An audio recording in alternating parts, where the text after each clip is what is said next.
Imagine a gardener standing over a pristine, dark-earthed flower bed, sweating, muscles aching, holding a heavy steel spade and realize that every single swing of that blade is actually a strike against the very life they are trying to create.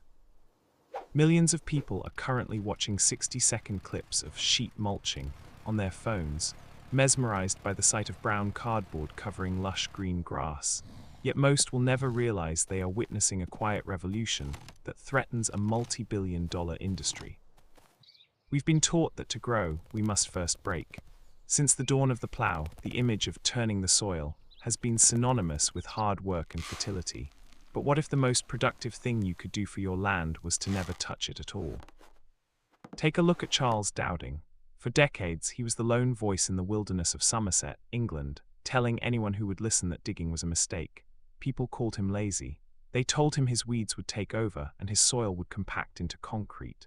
But while his neighbors were wrestling with rototillers and battling an endless explosion of weeds, Charles was harvesting massive yields of vegetables from beds that looked like they belonged in a five-star resort. The secret wasn't a secret fertilizer or a high-tech tool. It was a simple layer of waste cardboard. But here, where it gets interesting. When you drive a spade into the earth, you aren't just moving dirt. You are performing a violent act of demolition on a complex subterranean city. Below your feet is a sprawling web of mycelium and microscopic life that functions like a biological internet. Tilling doesn't fluff up the soil. It shreds this network into a million useless pieces.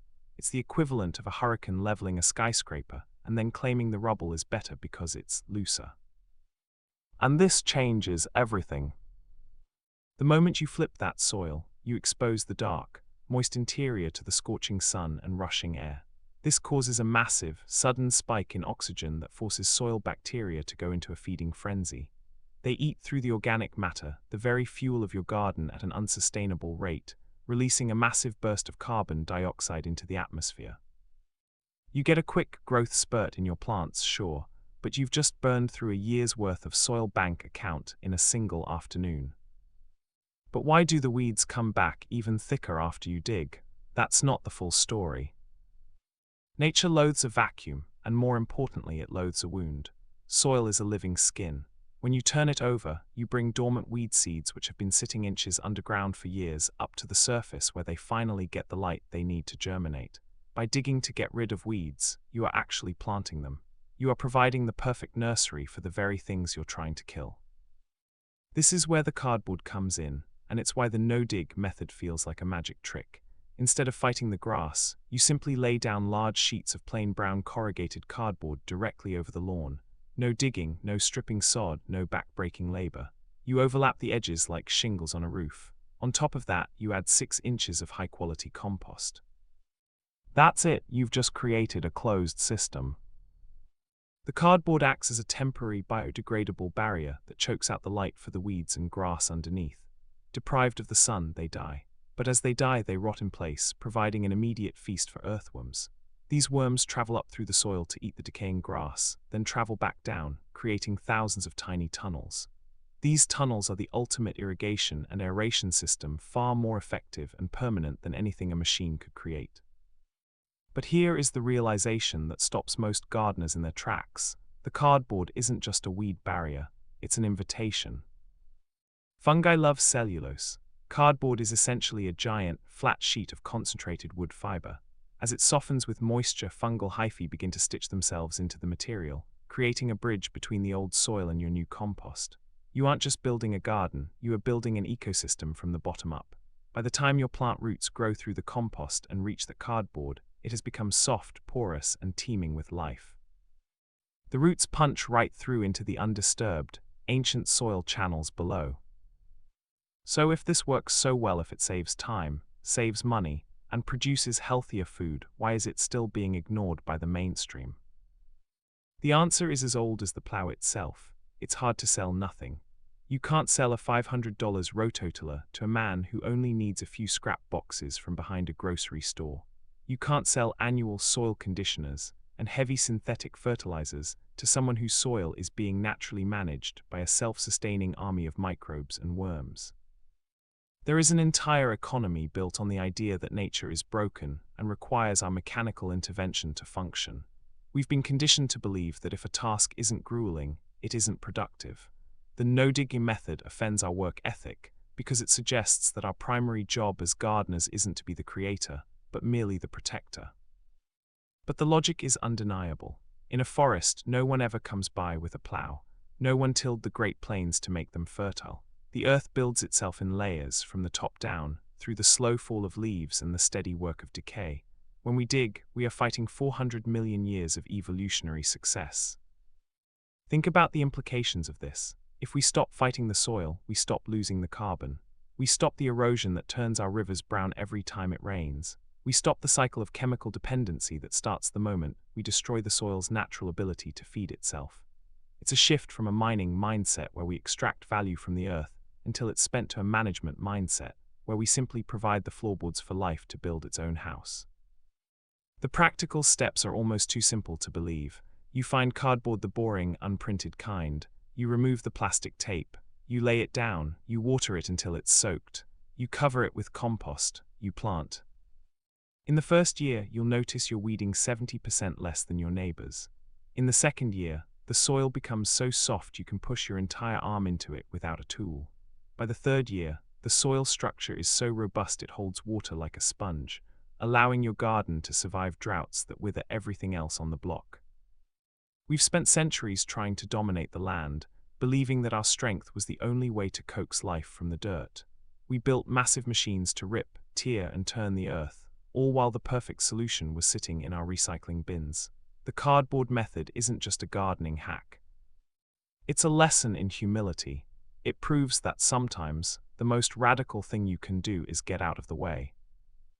If we've been this wrong about the dirt under our feet, what else are we overcomplicating? The true power of this method doesn't just lie in what it builds, but in what it protects. When we stop tilling, we allow the soil to develop a crumb structure, tiny aggregates held together by a biological glue called glomalin. This glue is produced by the very fungi we used to shred with our shovels. In a no-dig system, these aggregates create a labyrinth of air pockets and water channels that act as a massive, living subterranean sponge. This leads to a phenomenon many gardeners find hard to believe until they see it: thermal stability. Because the soil is covered and structurally intact, it stays cooler in the blistering heat of summer and retains more warmth during the first frosts of autumn. By simply laying down cardboard and compost, you are effectively installing a climate control system for your plant's roots. But here, where the logic takes a final, compelling turn.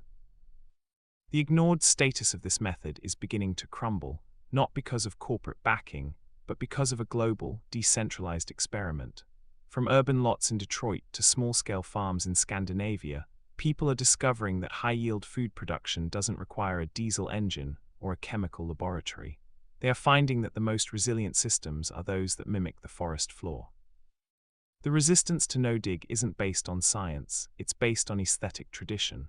We've been conditioned to think clean soil is bare soil, but in nature, bare soil is a wound. By covering that wound with cardboard, we aren't being messy, we're being restorative. We are trading the temporary, hollow satisfaction of a freshly tilled field for the permanent, quiet power of a thriving ecosystem. As you look at your own patch of earth, whether it's a backyard or a single raised bed, ask yourself if you want to be the master of a dying landscape or the partner of a living one. The revolution starts with the trash in your garage and the willingness to put down the spade. This is just one way we are relearning how to work with the planet instead of against it. What other standard practices are actually holding us back from a more efficient world? The ripple effect of this transition goes far deeper than just healthier tomatoes. When you commit to a no-dig system, you are participating in a massive, global carbon sequestration project. Modern agriculture is one of the leading contributors to atmospheric carbon, largely because tilling releases the CO2 stored in the earth. By laying down cardboard and leaving the ground undisturbed, you are literally locking carbon back into the soil, turning your backyard into a small but vital carbon sink. But here's the most surprising part of the transition. After the second or third year, the physical nature of your soil changes so much that it becomes self-weeding. In a traditional tilled garden, the soil is a chaotic nursery of opportunistic seeds. In a mature no-dig bed, the surface is a rich, dark layer of decomposed mulch and compost that is almost entirely free of weed seeds. Any blow-ins that land on top are easily plucked with 2 fingers because the soil is so friable. You aren't just saving your back, you're buying back your time. And this is where the tension between tradition and efficiency finally breaks. The reason the no-dig movement is exploding on social media isn't just because it's aesthetic, it's because it's a high-retention lifestyle. People who start this method rarely go back to the plow. They realize that the hard work they were told was necessary was actually a form of unintentional sabotage. They see the birds returning to their gardens to feast on the massive increase in insect life, and they see their plants growing with a vigor that chemicals simply cannot replicate. We are living through a period where we are finally looking beneath the surface. We are realizing that the most advanced technology on the planet isn't a new piece of hardware, but the 4-billion-year-old biological processor that lives in the dirt. The cardboard method is simply the interface we use to plug back into that system. It's an admission that we don't need to reinvent the wheel, we just need to stop putting sticks in the spokes. As you stand in your garden, cardboard in hand, you aren't just starting a project. You're ending a centuries-old war. You're deciding that instead of forcing the earth to submit to your will, you're going to give it the tools it needs to thrive on its own terms. The results speak for themselves not in the roar of an engine, but in the silent, explosive growth of a garden that finally has everything it needs. If the most effective way to heal the land is to simply step back, what other areas of our lives are waiting for us to stop digging? The shift toward no-dig isn't just about the soil, it's about a fundamental change in our relationship with labor. In the traditional gardening world, a good gardener is defined by their struggle, the blisters, the sweat, and the hours spent wrestling with a hoe. We've built a moral framework around the idea that if you aren't exhausted, you aren't doing it right. But the cardboard method forces us to confront an uncomfortable truth. Our busy work was actually a barrier to success. While we were busy cleaning our beds, we were actually stripping away the soil's immune system. Bare-tilled earth is a biological desert, vulnerable to every passing pathogen and heat wave. By contrast, a sheet-mulched garden is a fortress. The layer of compost on top of the cardboard acts as a living skin, regulating temperature and moisture so effectively that the plants inside it often require half the water of a conventional garden. But here, where the logic takes its most provocative turn. If this method is so clearly superior, why isn't it the standard in industrial agriculture? The answer lies in the sheer scale of our current infrastructure. Our entire food system is built on the back of heavy machinery and synthetic inputs, designed to replace the very soil functions we destroyed. Transitioning a 1,000-acre farm to a no-dig layered system requires a massive shift in equipment and mindset that most corporations simply aren't ready to make. The ignored nature of this method isn't a failure of science, it's a byproduct of economic inertia. And this changes everything for the individual. While the giant tankers of industrial farming are slow to turn, you can change your entire system in a single weekend. You don't need a tractor or a chemistry degree, you just need to stop believing the lie that the earth is your enemy. When you lay that cardboard down, you are opting out of a cycle of destruction and entering a cycle of accumulation. You are moving from a world of scarcity, where you must constantly add fertilizer to keep plants alive, to a world of abundance, where the soil feeds itself. The realization is simple but heavy. We've been trying to solve biological problems with mechanical solutions. We've been using a hammer when we needed a blanket. As the cardboard eventually dissolves into the earth, it leaves behind a legacy of structure and life that will outlast any engine. It's a reminder that true power doesn't always come from force. Sometimes, it comes from the quiet, persistent pressure of nature being allowed to heal.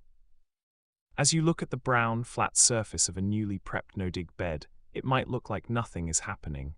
But underneath, 1 trillion workers are clocking in for the first time in years. They don't need your help, they just need your permission. If the path to a better future involves doing less rather than more, what other burdens are we unnecessarily carrying? The cardboard method is the ultimate subversion of the no pain, no gain myth. It proves that our most exhausted efforts were often the very things holding nature back. By laying down a simple barrier and stepping aside, we stop acting as the soil's mechanic and start acting as its protector. In the end, the most productive tool in your shed isn't the one that rips the earth apart, it's the one that lets it pull itself back together. If the most effective way to heal the land is to simply step back, what other areas of our lives are waiting for us to stop digging?